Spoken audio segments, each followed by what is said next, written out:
Luyo sa nahitabong pagpanglungkab ug pagpangawat diha sa Toril area gipasalig karon sa Davao City Police Office nga nagpabilin gihapong luwas ang Davao City sa kasamtangan. Kuhang-kuha sa CCTV camera ang nahitabong pagpanglungkab ug pagpangawat sa usa ka gadget shop sa Barangay Toril proper, Davao City pasado alas 3 sa kadlawon niadtong Miyerkules, Hunyo 24, 2026. Sa mong kuha makita kung giunsa paglimas sa mga suspect ang mga display nga cellphone nga moabot sa 101 ka mga iPhone units ang natangag nga gilangkuban kini sa 85 ka mga second hand ug 16 ka mga brand new unit nga nagkantidad og kapin 1.8 million pesos. Gawas pa niana nakuha usab ang cash nga nagkantidad og 24,500 pesos.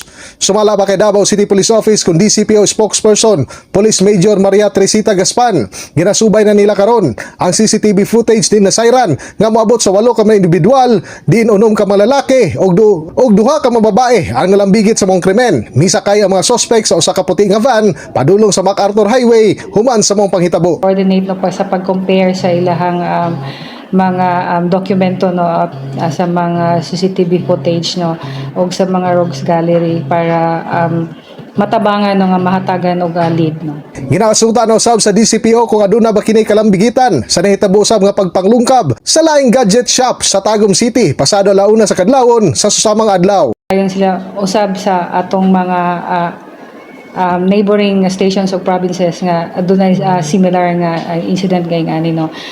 Sa kasamtangan padayon pa ginahimong manhunt operation sa kapulisan aron mailhan ug masikop ang mga suspect sa labing daling panahon. Nanawagan usab ang DCPO sa mga business owners nga magpabiling igmat ug makigtambayayong sa mga otoridad alang sa seguridad sa ilang mga establishmento ug sa tibuok komunidad.